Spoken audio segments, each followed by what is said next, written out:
Hey everybody, this is Russ from Retro Game Core. Today we're going to do an updated starter guide for the Retroid Pocket devices. I'm going to focus on the Retroid Pocket 5, but this will apply to the Retroid Pocket Mini and even some of the older devices like the 4 and 4 Pro. Now this will be a longer guide, and that's because Android-based devices like this do take a while to initially set up. But the good news is that all the skills that you will learn throughout this video can be applied to other Android-based handhelds in the future. And as always, I have a written guide to accompany this video, and so if you want to follow along at your own pace, I will have that link down below. And so without any further delay, let's go ahead and get started.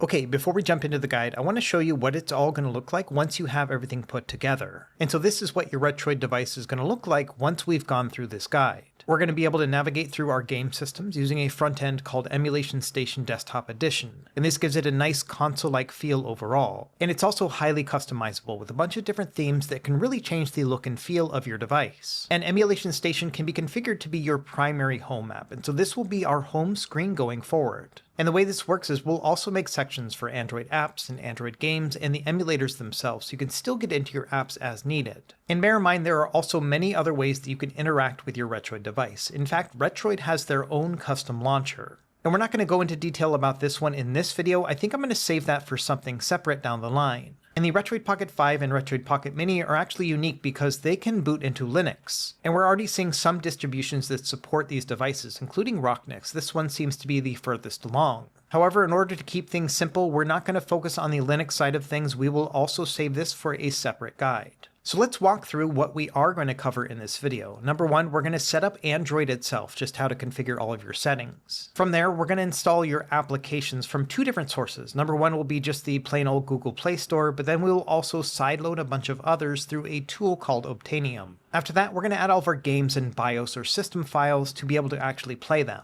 And once we've added all of our games, we're then going to configure each emulator. This will probably be the meat and potatoes of the entire video. And then finally, once that's all set up, we are then going to set up the front end to put it all together and give us a console-like experience. Okay, let's start with setting up Android. We're going to go all the way to the very beginning when you first turn on your Retroid Pocket device. You're going to want to do some of those basic Android things like setting up your Wi-Fi as well as connecting to your time zone.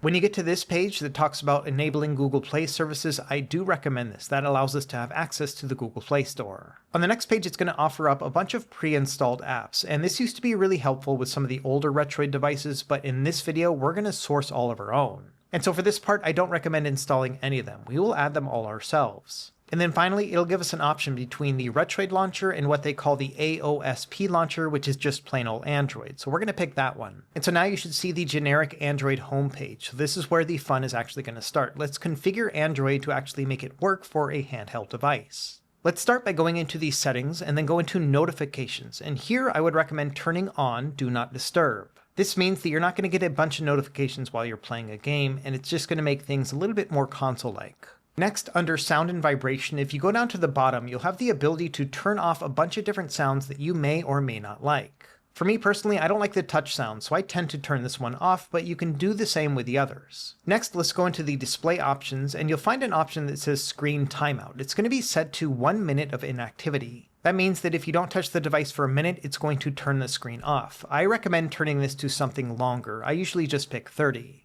Next, we're going to go down to security and go into screen lock. Now, by default, it's going to be set to swipe. That means that anytime that you try to wake up the device from sleep, you're going to have to swipe the screen and get it all smudgy before you can actually use it. For me personally, I like to set my screen lock to none. That means the moment I press on the button, I will be back into my game.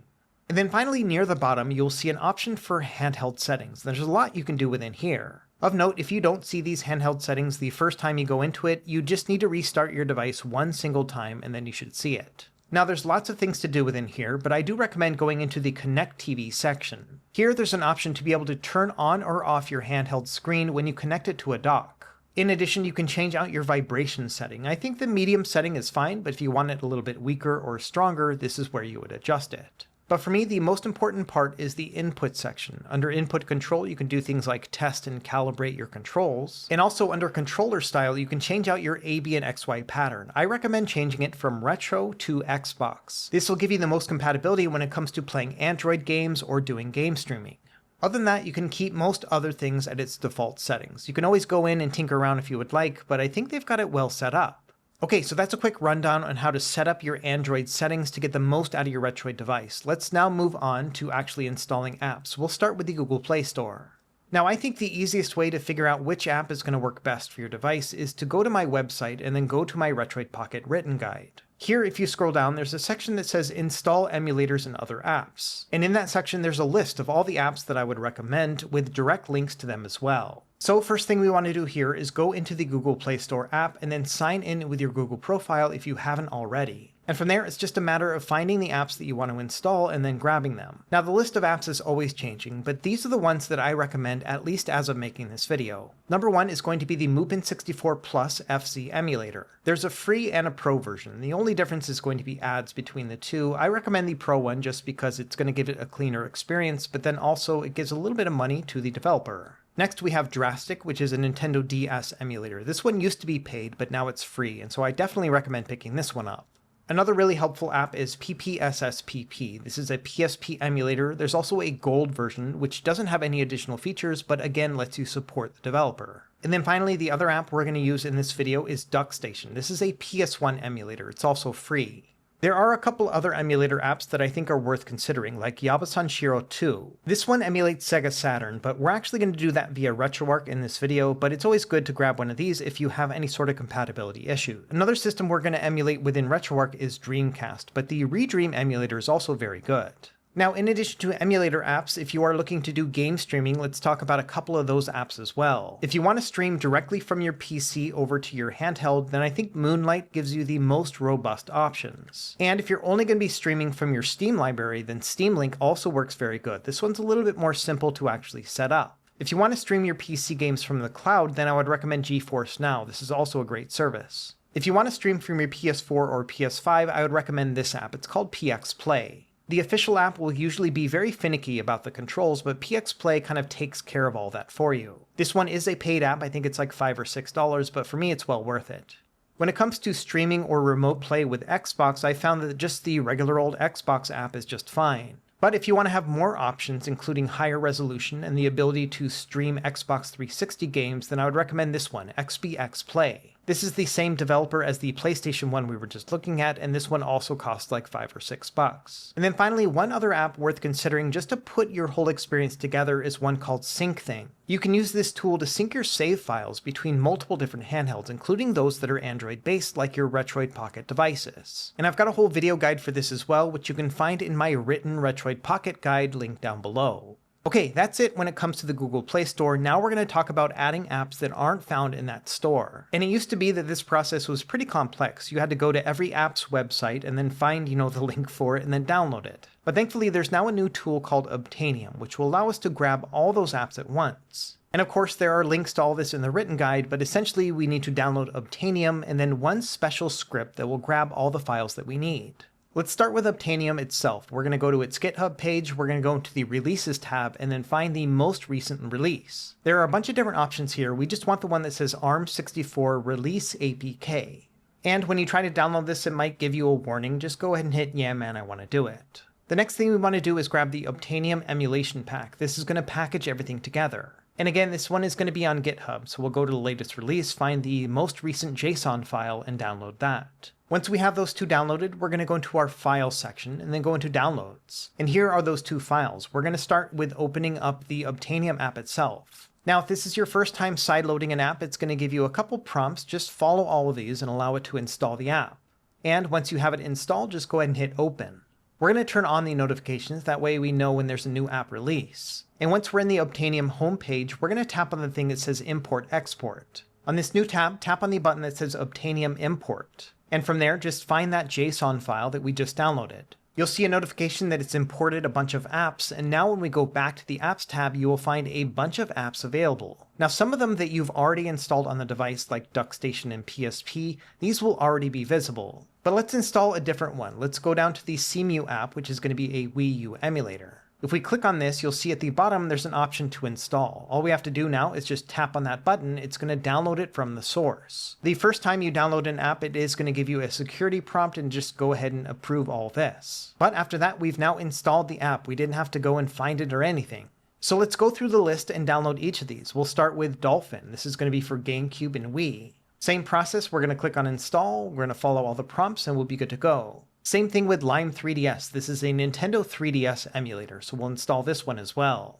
And probably the most important app to install when it comes to retro games is going to be RetroArch. There are two options available. There's both nightly and stable. To be honest, it doesn't really matter which one you pick. The stable one is still going to be nice and up to date. But for me personally, I like to have the most recent updates, even if it will have a bug or two, and so I prefer to use the nightly version myself. And then finally, near the bottom, you will also see that there are PS Vita and Windows emulator options too. Now, we're not going to use these two particular emulators, but if you want to try them out, this is where I would recommend getting them. Also, for some of these, it won't be a direct link to the app itself, but rather just a page that you can keep updated. For example, let's talk about turnip drivers. These are going to be video drivers that you can use for Android-based devices. And some emulator apps will actually allow you to load up these drivers, and sometimes it can really improve performance, especially for high-end systems like Nintendo Switch. So I'll show you how to download these turnip drivers directly from Obtainium. It's really as easy as clicking on the GitHub page that's linked in Obtainium, which will take you to a Chrome browser. And from there, you can go to the releases page and find the appropriate turnip driver. Now, the thing about these drivers in particular is that they are changing all the time, so it's really hard sometimes to figure out which one is going to work the best.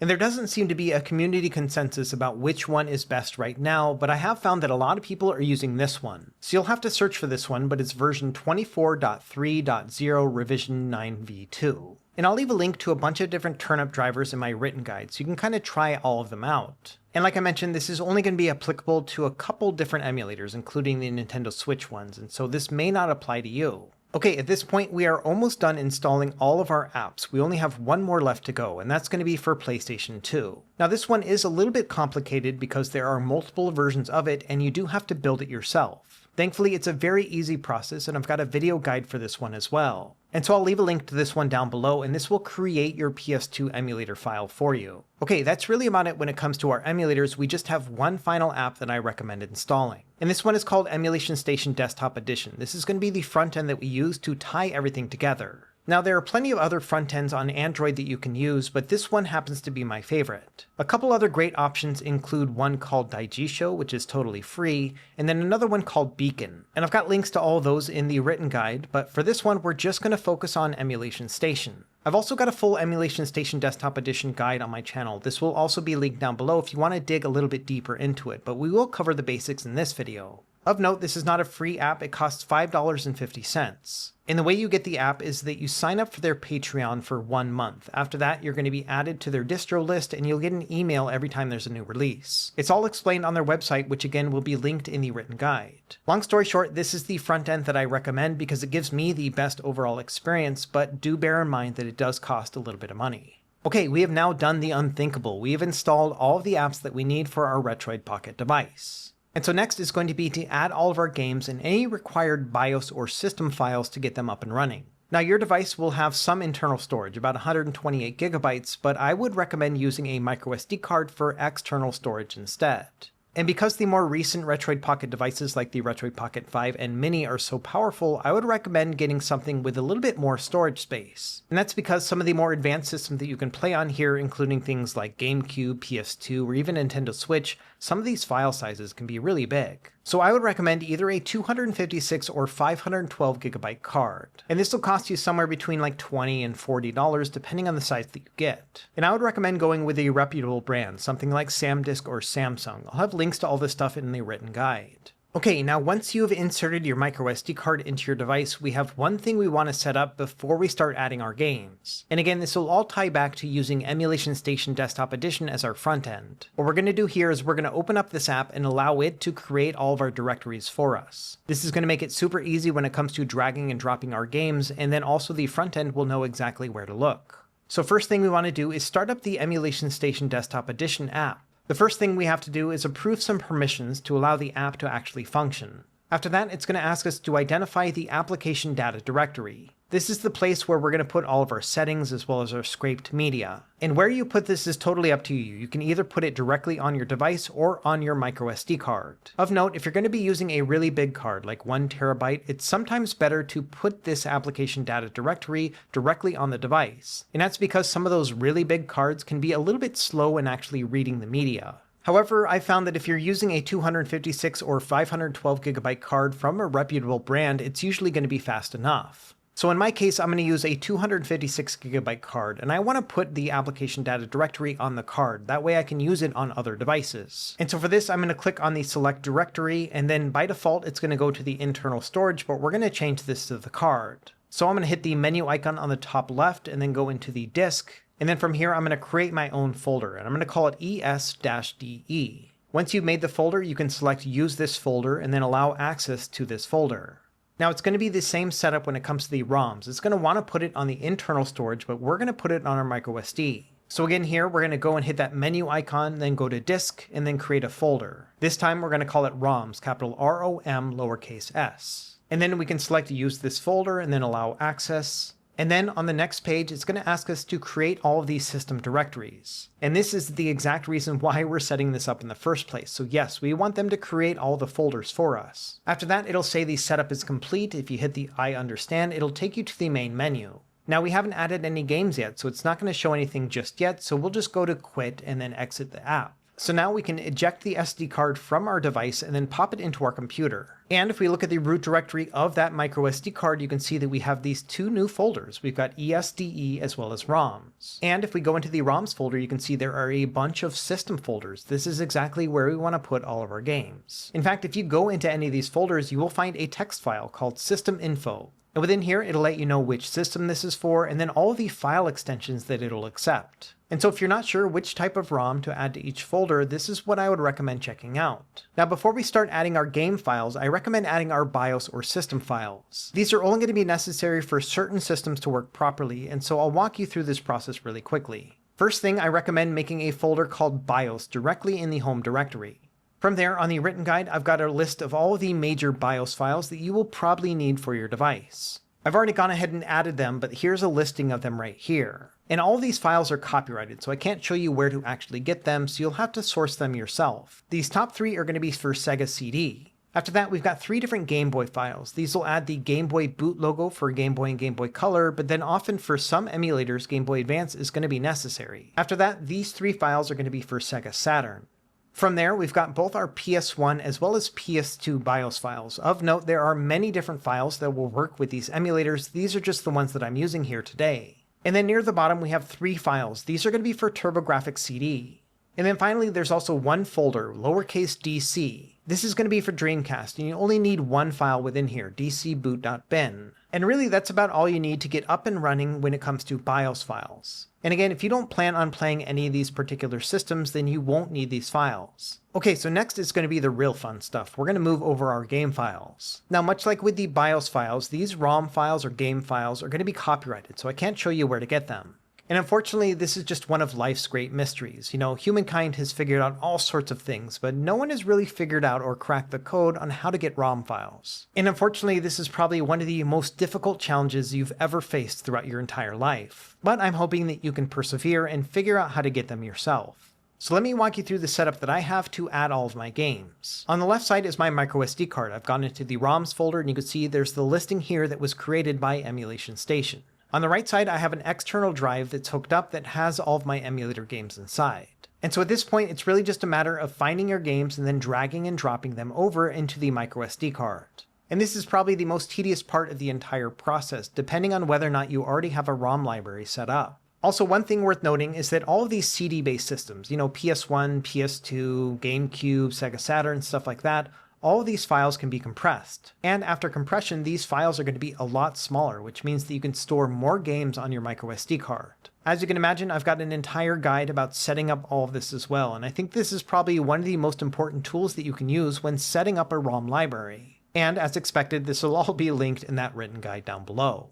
Anyway, once you've added all of your games to your SD card, we are now ready to actually put it back into our device. And if we go back into EmulationStation at this point, we can see that all of our game folders are actually populated. And so it's going to show you all the game systems where you added games. However, at this point, we haven't set up the emulators themselves, so if we try to launch a game throughout EmulationStation right now, it just wouldn't work. So that's going to be the next part of our process. We're going to configure each emulator, and like I mentioned before, this will probably be the longest part of the entire video. I'll leave a timestamp down below for each individual emulator, so you can always just take this one bite at a time. And also on my website, I've now made a reference table, so if you want to see which emulator I recommend for each of the different Retroid Pocket devices, this is going to be really helpful. Okay, let's start with the big one first. That's going to be RetroArch. This is what you would use for all your retro-based systems. And in this video, we're just going to go over the very basics to get you set up, but I do have a more extensive RetroArch guide on my channel. When first starting up, it's going to ask for a couple permissions, and then it's going to extract the base APK. You'll know that it's done when the font changes to something that looks a little bit more modern. From there, I like to go over 2 spots to the Settings tab, then I scroll down to the Driver section. From there, I change the menu driver to XMB. This will change the look and feel of RetroArch to make it a little bit more intuitive. After that, you can go back to the main menu, then quit out of RetroArch, and then start it up again. And as you can see, it kind of looks like a PlayStation 3 cross-menu bar. Now we're going to update RetroArch using the Online Updater tool. And I generally start at the Update Assets section, and then I go through one at a time to download and extract each of these. It'll take a few seconds for most of them, except for the Update Cheats one. This one will take quite some time to extract. And once you have those downloaded, we're going to go back to the top menu of the Online Updater tool. Here there's going to be the core downloader, and this is where we can download the emulator cores for each of the systems we plan on playing. And in my written guide, I have a list of all the ones that I recommend for the Retroid Pocket devices depending on the systems that you're trying to play. There are quite a few other cores that you can download as well for some of the more obscure systems. We're just going to focus on the heavy hitters here. Anyway, just go through this list and download each of them that pertain to you. Again, they're all listed in that written guide. Now let's go into the Settings tab and make some configurations that will help us get up and running with EmulationStation.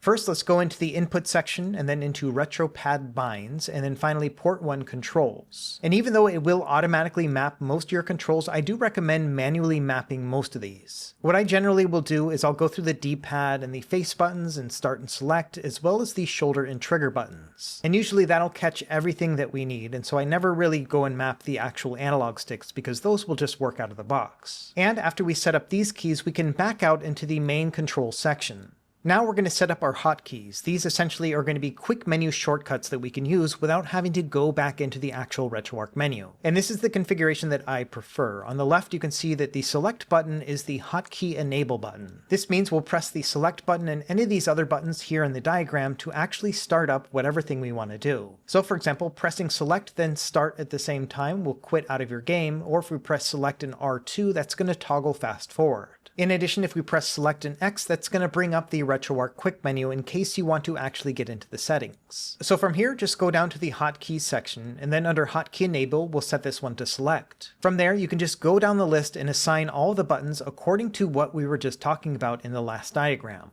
And here's another look at that diagram in case you want to pause it. Okay, one last thing I like to do in the input section is go down kind of near the bottom. There's a confirm quit option. This will be turned on by default. I like to turn this off. This means I only have to press select and start one time to quit out of a game.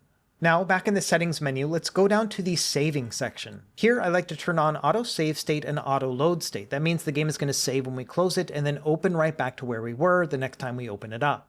I also like to turn on the incremental save states and then add 10 altogether. This means that if you accidentally save a state when you don't want to, you can just go back and load the previous one. Now, back in the settings, let's go down to the achievements section. Here you can set up retro achievements, which are super fun. You're going to need a username and password for this, which you can get from retroachievements.org. It's free to sign up and then just get your username and password and then enter it into RetroArch. Of note, by default, hardcore mode will be turned on, which is going to disable your save state. So I recommend turning this one off if you do want to use them. And then finally, we just need to go down to the directory section, and then the first option is system/BIOS. And here we need to point it to that BIOS folder that we made earlier. So just keep clicking on the parent directory option until you get to this one, which shows the name of the SD card, which will be a combination of letters and numbers. If you select that, you should be able to find your BIOS folder, and then go in to use this directory. And really, when it comes to setting up RetroArch, that's all you really have to do because EmulationStation will take care of the rest. So let's go into Configuration File, Save Current Configuration, and now we can quit out of RetroArch. And see, that wasn't so bad, and that's going to take care of basically all your systems up through Nintendo 64.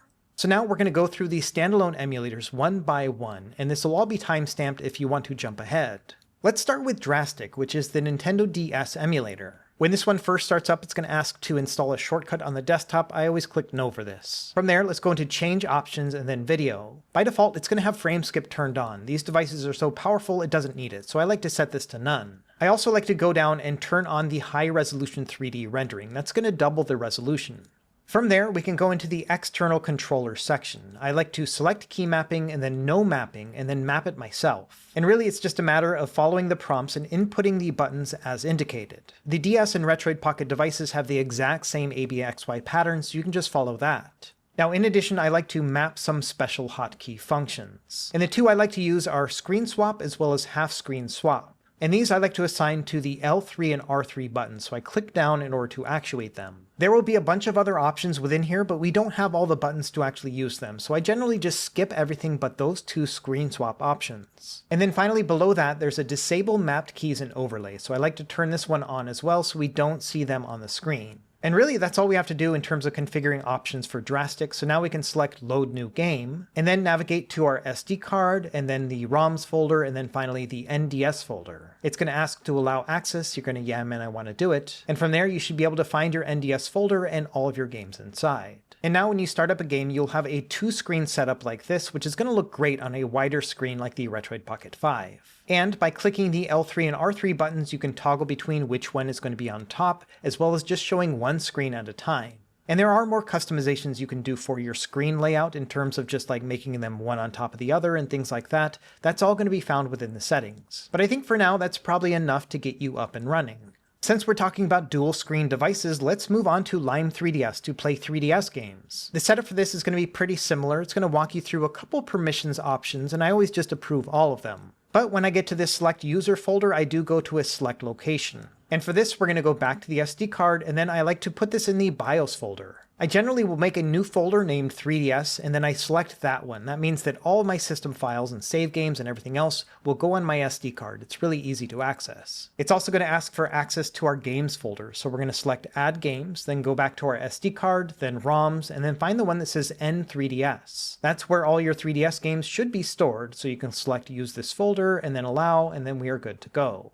At this point, you should see all of your 3DS games on the front page, so let's go and configure everything. We're going to click on the three-dot icon in the top left and then go into Settings. From here, we can go into the Gamepad section and map all of our buttons. Again, the button layout is going to be exactly like the original 3DS and the Retroid Pocket, so it's really just a matter of one for one. When we get further down the bottom, there's going to be two options for both swap screens as well as cycle layouts. And these work exactly like they did on the original DS that we just mapped, and so I just mapped these to L3 and R3 again. And so really for both of these systems, I just use the controls as you see them, and then if I need to mess around with the screen, then I will press down on L3 and R3. Let's go back to the main settings section, and now we'll go into graphics. And personally, I like to use Vulkan as my main graphics API that usually will give you the best performance. I also like to turn on asynchronous shader compilation that will reduce stutters. And then finally, because these devices are so powerful, I usually will set them to an internal resolution of 4x native. Now let's go back to the main settings section and go into layout. And here all we have to do is change out the landscape screen layout. I personally prefer the one that says large screen. That's going to be a big one up top and then one on the side that's smaller. But if you'd like, you can also customize this in the landscape custom layout section as well. Now Lime 3DS does support a third-party GPU driver. This will be the turnip drivers that we were talking about before, so if you want to try them out, you can. But personally, I found that the Snapdragon 865 that's in the Retroid Pocket 5 and Retroid Pocket Mini is still really well adapted. And so personally, I have not found any benefit of using third-party drivers with Lime 3DS. Okay, let's go back to the games list and start up a game. And the first thing you will see is an on-screen overlay, so this we need to change within the sidebar settings. We're going to press the back button to bring up this on the side, and then under overlay options, I like to turn off show overlay. You also have the ability to turn on the frames per second if you want to see that while you're playing a game. And really, that's about it when it comes to setting up Lime 3DS, super simple. Now, sticking to the theme of handheld systems, let's try out the PSP. This one is actually pretty easy to configure. Once we start up the app, it's going to ask us to choose a PSP folder. And much like with the Lime 3DS folder, I like to put this in the BIOS folder of my SD card. This one will actually create its own folder, so all you have to do is just select the BIOS folder and then select use this folder. Now once we're on the main screen, we need to find all of our games. We want to click on the browse option, and then again navigate to your disk, as well as the ROMs folder and then PSP.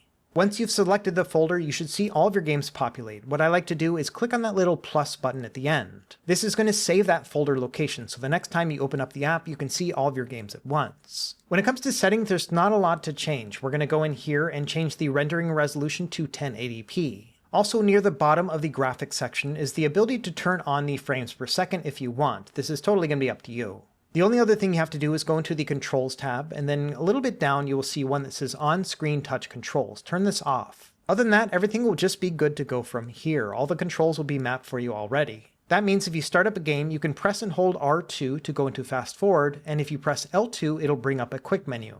And within the quick menu is where you can do a save state as well as exit out of your game. Alright, we've already got 4 apps down. See, that wasn't so bad. Let's go into Nintendo 64 next. For this one, I do recommend the standalone emulator instead of RetroArch because this one seems to work better with EmulationStation. Once you get to the main screen, just press the plus icon on the bottom right and then navigate to your games folder. This is going to be found on your SD card, then ROMs, and then N64. It'll take a minute to scan all of your games and it'll download all the box art for you as well. This one also doesn't have a lot of configurations that you need to change. Under settings, I like to go to display, and then under rendered resolution, I like to select the one that is 1080p. In addition, you can turn on the FPS counter if you would like. I like to use the top right. From there, we just have one controller tweak that I like to do. We're going to go into Profiles and then Controller. Within here, you're going to see a bunch of options. We're going to click on the one that says Android Gamepad. From there, click on Copy, and then we're going to change the name of it to Android Gamepad 2. Once you hit OK, it's going to give you a list of all the controls, and most of these are mapped correctly. But for me personally, I like to use the Z button both for L2, R2, as well as the A button on the device. And that's because there's a number of different Nintendo 64 games that use the Z button in various different ways. You might want to use it for R2 if you're playing a shooting game like GoldenEye, but when you're playing Cruisin' USA, that's going to be the gas button, and sometimes I like to use the face button instead of a trigger. Either way, we've got plenty of buttons to work with a Nintendo 64, so I like to map this to all 3 of these locations. And by default, L2 and R2 will already be mapped, so all we have to do at this point is just click on the Z button and then press the A button on the device. That's going to map that 3rd option, and then we're basically good to go. Now back on the main menu, go to the section that says Select Profiles. And now under Controller 1 Profile, change it from Android Gamepad to Android Gamepad 2. And honestly, that's all we have to do for Nintendo 64. This one is also ready. Now for PlayStation 1, we can totally just use RetroArch, but I also like some of the options that are available within DuckStation. So in this section, we are going to set up this standalone emulator. In the first section under GPU Renderer, I like to change this one to OpenGL. Now for resolution scale, you can use whatever you would like, all the way up to a 5x resolution for a 1080p upscale. And this will all really depend on what you want to see when it comes to playing PS1 games. In addition, if you want to try out widescreen hacks, you can set this from 4:3 to 16:9, but I found that more often than not, I prefer to play these games in 4:3. Also further down, you'll see an option for widescreen hacks, so if you are going to use 16:9, make sure that you turn this one on as well. Regardless of what you do, I do recommend using the PGXP Geometry Correction option. This will reduce some of the wobbly polygons that are indicative of PlayStation 1 gameplay. After that, we can hit Next, and it's going to ask us to import our BIOS file. Again, we're going to find that on our SD card and then in the BIOS folder that we added earlier. So I'm going to grab that one here. It's going to say that it's successfully imported, and because I'm using a US-based BIOS, I'm going to click on the US flag and then find my BIOS here. Now the game directory section is pretty self-explanatory. We're going to go in here, find our SD card, find ROMs, and then find PS1. And really that's about it. When we press finish, it's going to scrub through our games and we'll see them listed. Now let's go into the hamburger icon in the top left and make a couple other adjustments. Under the app settings in the interface section, you have the ability to turn on your frames per second if you want. Also under the graphics tab, this is where you can change out your resolution scale if you don't like what you chose earlier. Also further down, there will be an achievements tab. This is where you can turn on retro achievements and then use that same username and password that you set up earlier for RetroArch.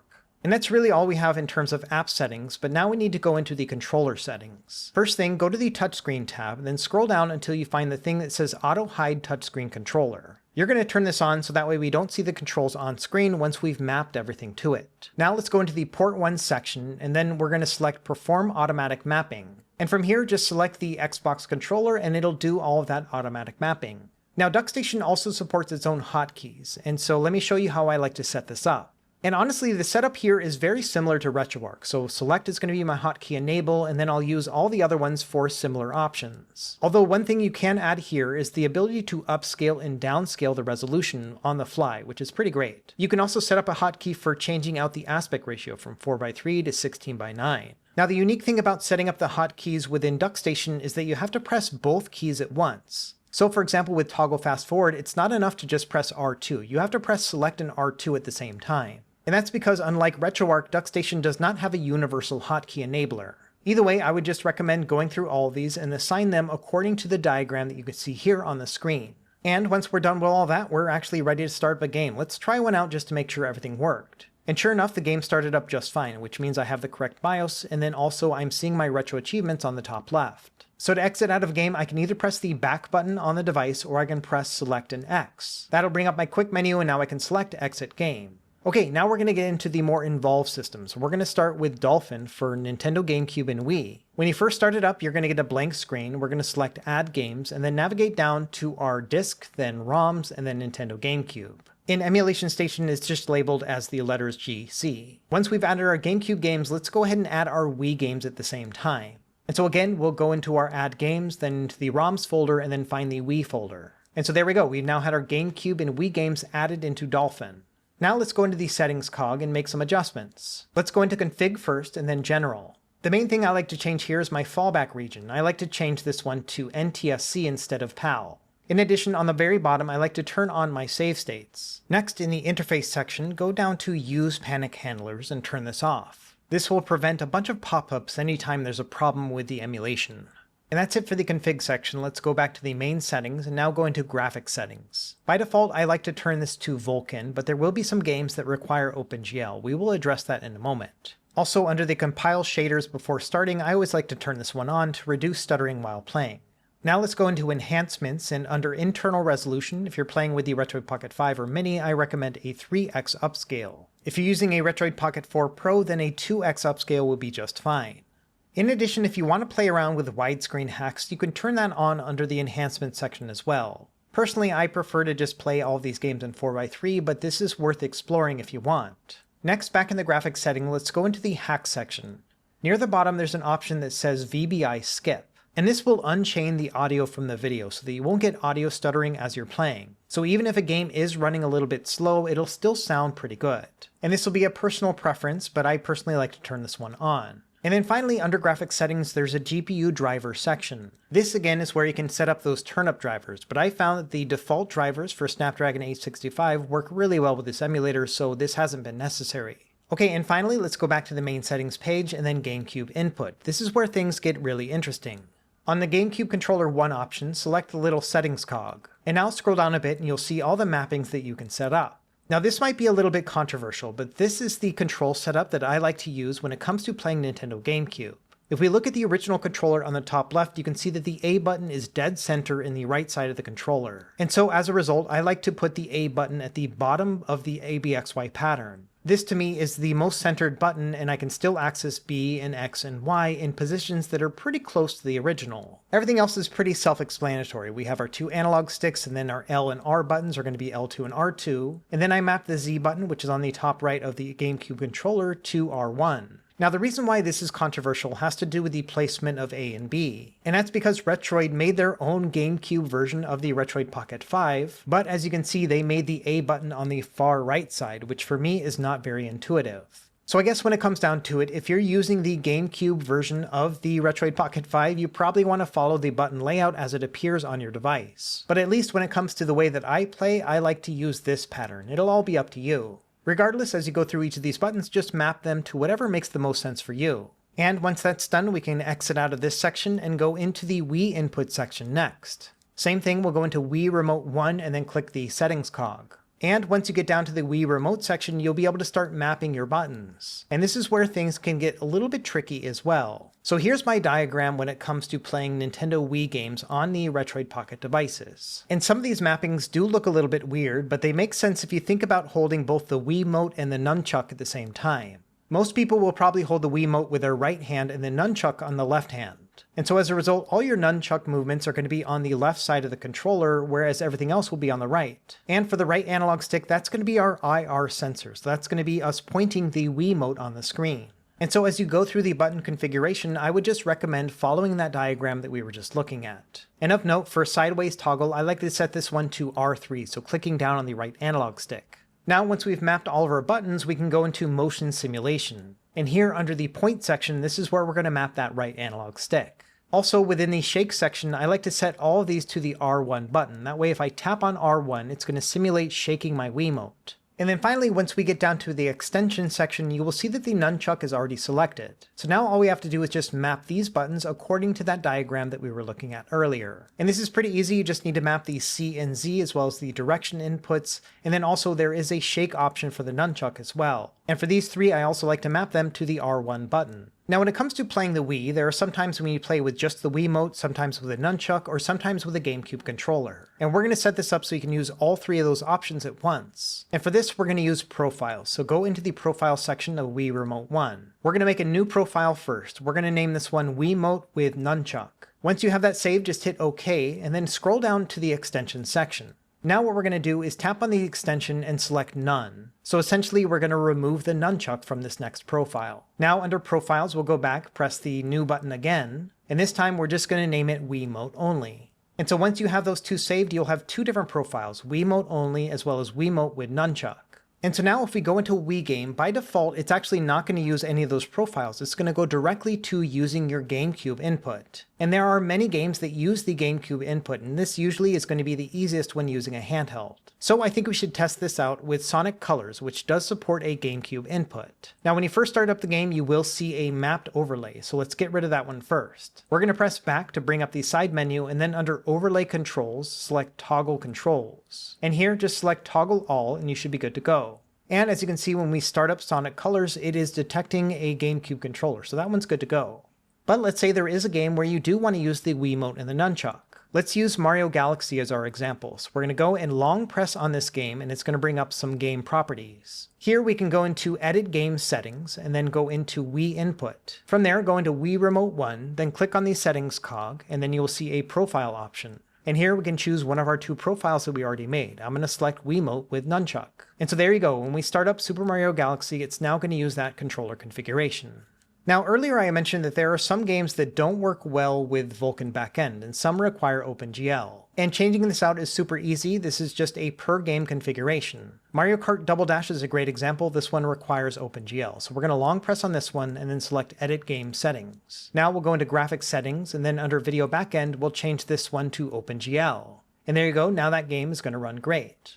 And there you go, that's a quick crash course on how to set up Dolphin with your Retroid Pocket devices. Okay, now let's set up PlayStation 2. This one is actually very similar to DuckStation in its overall interface. Of note, there are two different versions of the PS2 emulator available on the internet. There's the classic one as well as the more updated one. And I personally have found that for Retroid Pocket devices, the classic one seems to give me the most compatibility. And the NeatherSX2 guide video that I have on my channel will walk you through each setup, so you can actually make both of them at once. But for the purposes of this video, we are going to use the classic version of this emulator. Once you start it up, you can go through the first couple tabs until you get to the option that says Settings. And here I like to scroll down to the GPU renderer and change this one to the Vulkan backend. Like with GameCube, there are going to be some games that require OpenGL, but in general, Vulkan will be a little bit faster. Under the upscale multiplier, I found that 2.5x native is the best resolution to use on the Retroid Pocket Mini and Retroid Pocket 5.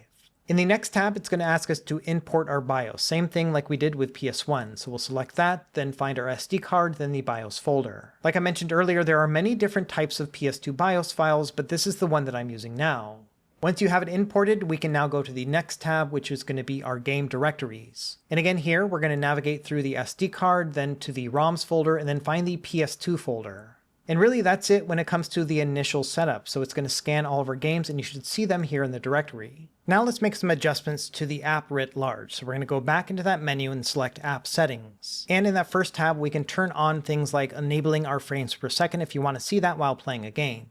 Over on the Graphics tab, we can adjust things like our upscaler, but we already did that. What I do recommend is scrolling down to the middle of this section and enabling the widescreen patches as well as the no interlacing patches. In general, I found that most PS2 games run better with widescreen patches than other systems like GameCube. One other thing worth noting is within the graphics section, there's an option that says Hardware Download Mode. By default, this is going to be set to accurate, but if you're ever playing a game with the Retroid Pocket 5 or Mini and it's slowing down, then the easiest way to make any sort of adjustment is to change this to disable readbacks or unsynchronized. So if you ever run into any issues while playing a PS2 game, this is the first place that I usually go to make some adjustments. Now, further along in the app settings, we also have retro achievements, so you can turn this on as well and then log into your account. And that's really it when it comes to app settings. So now let's go down and change out our controller settings. settings. And again, this is a lot like DuckStation, so we're going to go into the touchscreen tab and then scroll down till you find the one that says Hide with External Controller. And I would recommend turning this one on. Next, we'll go into controller port 1 and then select automatic mapping.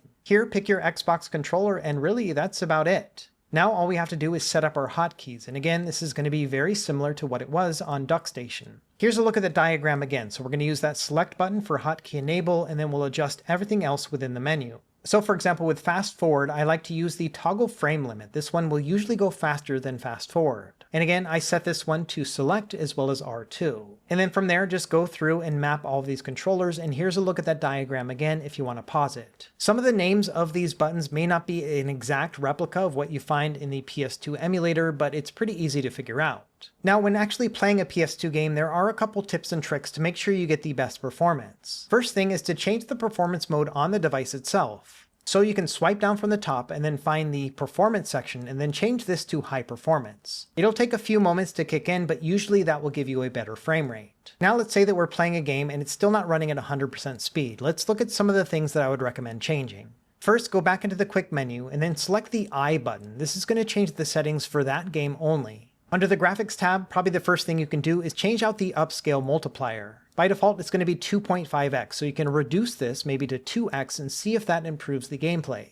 It will take a minute to actually kick in, so I would recommend playing for a few moments and seeing whether or not it gets better. If you're still getting a little bit more lag than you would like, then let's go in and change the settings one more time. Again, we'll go into the I section to change the settings only for this game, and now is when we can go and change out that hardware download mode. I'd recommend starting with the disable readbacks one, and then change it to unsynchronized if it also needs an additional push. But you can see here that playing it at a 2x resolution with the hardware download set to readbacks, this one works fine.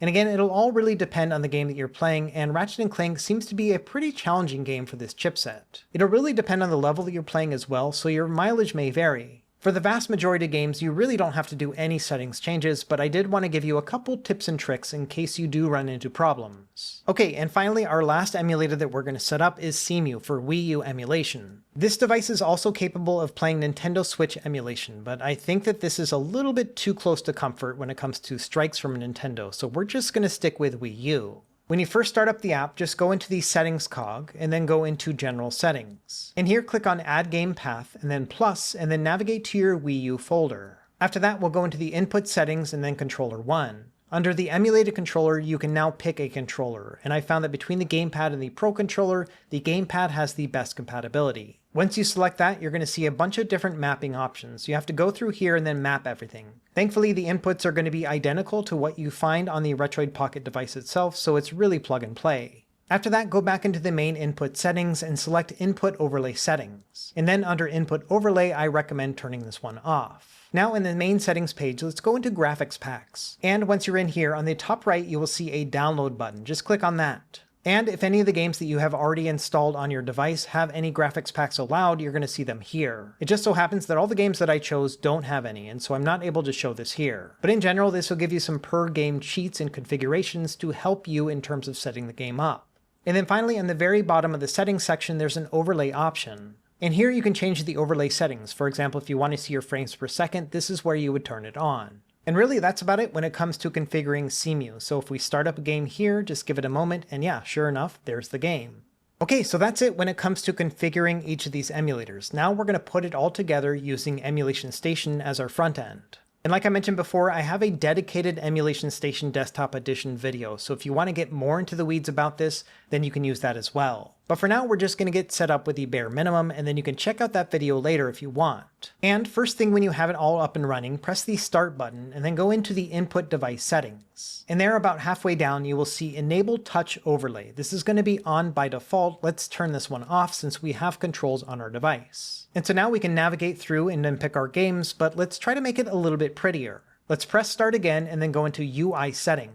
And now we'll go into the Theme Downloader. It's going to ask us to proceed, and from there it's going to download the themes list. And now it's basically like free shopping, so you can go through, find any themes that you like, and then download them right then and there. For this video, we're going to use this one called Iconic, which I think is great. After that, we'll go back to the UI settings, then go into Theme, and then change it to the Iconic one that we just downloaded. And so there we go. I can now navigate through and then pick my game and then launch it from here. However, now we need to make sure that every emulator that we want to launch each game is the one that EmulationStation chooses. So we're going to press Start again, then we're going to go down to Other Settings. And the first option here is going to be Alternative Emulators. Let's go into that option. Here you're going to see a list of all the systems and then what emulator core they plan on running. And again, on my website, I've got a diagram of what I recommend for each system, and of course we already set each one of these up as well. So the first one that we need to change is GameCube. By default, it's going to try to run the Dolphin core within RetroArch. We want to use the standalone emulator instead.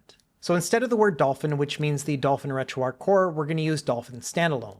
Also, when it comes to MAME, I'm not using a current ROM set, I'm using a MAME 2003 Plus ROM set. So I'm going to select that one instead. When it comes to 3DS, I'm using Lime 3DS, so I'm going to pick that one. And then for Nintendo 64, we're going to use the standalone version of Mupen64Plus FZ. Under Nintendo DS, I recommend using DraStic. And then finally, under NES, I personally prefer to use the Nestopia one over the default one. A lot of this is going to come down to personal preference. Moving further along, for PSP, I recommend using the standalone emulator, and we already set that one up. And same thing with PlayStation 1, I like to use the DuckStation standalone emulator. And really, that's about it. Other than Wii, you need to change that one to the standalone Dolphin, and we are good to go. So now let's test this out and see if it actually works. So we're going to go into our PS2 section. Let's pick a random game. Let's do Dark Cloud 2 and then start it up. First thing, you can see my retro achievements are appearing, and yeah, the game has started up, so everything's working fine. To exit out of the game, we're going to press the back button and then select Exit Game, and that'll take us back to the menu. Let's try another one, this time with Nintendo GameCube. We're going to try out Crash Tag Team Racing. And sure enough, yeah, it's jumping right into our standalone version of Dolphin, so this one is good to go. We're going to press the back button again and then select Exit Emulation, but one quirk about the Dolphin emulator is that it'll often just take you back to the Dolphin menu and not EmulationStation. So in this case, you do have to press the back button one more time to get back to the main menu.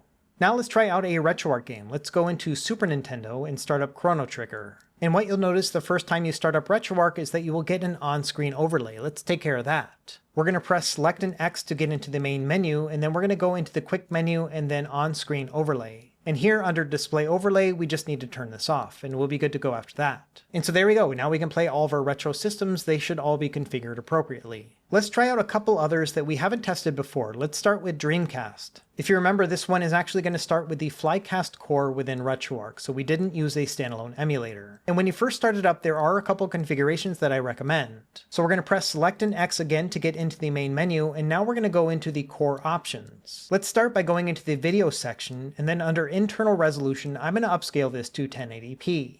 Now under the emulation hacks, I also like to turn on widescreen cheats. This will require you to restart your game, but after that, the games are going to be playing in 16:9 if they support it, but then also it'll be upscaled to 1080p, and I think they look great. Next, let's try out Sega Saturn. Now this one is using the Beetle core, which does not provide upscaling, but as you can see here, everything is running great. If we see the Sega Saturn logo at the beginning of the game, that means that we have the BIOS loaded correctly. Let's also try out Nintendo 64 while we're here. So I'm going to go in here, start up a game. And in the first couple seconds, you will see the controls. Unfortunately, this is just what happens with the standalone emulator, but after a moment, they will go away. And so yeah, now we're all set up with Nintendo 64. Let's finally try one other system just to make sure everything is running. Let's try out PSP this time. And yeah, sure enough, this is running the standalone emulator upscaled to a 4x resolution, so we are good to go. Now this one is kind of like Dolphin. You'll press the back button to exit, and then that'll actually take you back to the main menu. So you will have to exit one more time to get back to EmulationStation.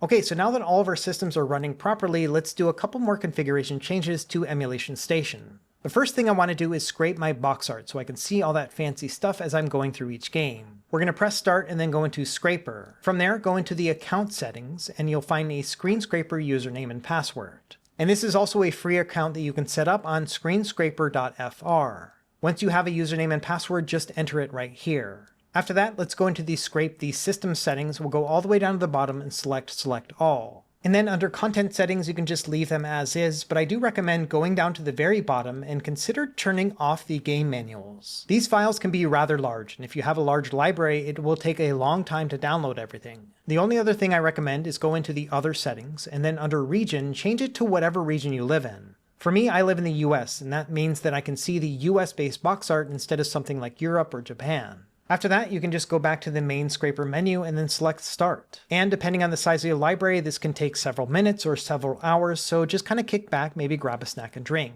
Now, one of the other things that I like to add to my EmulationStation menu is the ability to be able to see my emulators and my Android games, as well as my Android apps. For this, we are going to use a third-party app called ES App Launcher. I'll have a link to this in the written guide, but essentially all you have to do here is just go to the GitHub page, find the latest release, and then download it. It's going to be an APK file like all the other Android apps. Once you have it downloaded, you can start it up and it'll give you a list of every app that's installed on your device. And all you really have to do here is just kind of bin it into different sections. If you don't want to see the app within EmulationStation, you can select Disable. And if it's an emulator, you're going to pick Emulator, and then if it's a game, then obviously you would also pick Game. Now, if it's just a plain old Android app that you do want to see within EmulationStation, then all you have to do is just leave it unchecked. By default, that's going to put it into the Android app section. So here I just recommend going through this entire list and then binning them as appropriate. And once you've gone through all those selections, we're going to press the Save button on the top right. And from here, we just need to select our ROMs folder. So we're going to go back into the menu and then select ROMs, and then we select Use this folder and then give it permission. After you've given it file access, you're not going to get any indication. It's just going to go back to the main page, but it has done its work.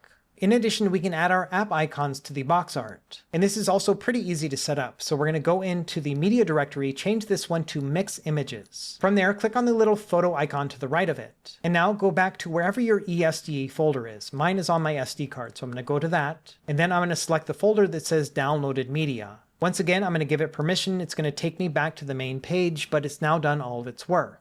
After you're done with that, press the back button to go back to the main menu, then press the Start button, and then go into Utilities, and then Rescan ROM Directory.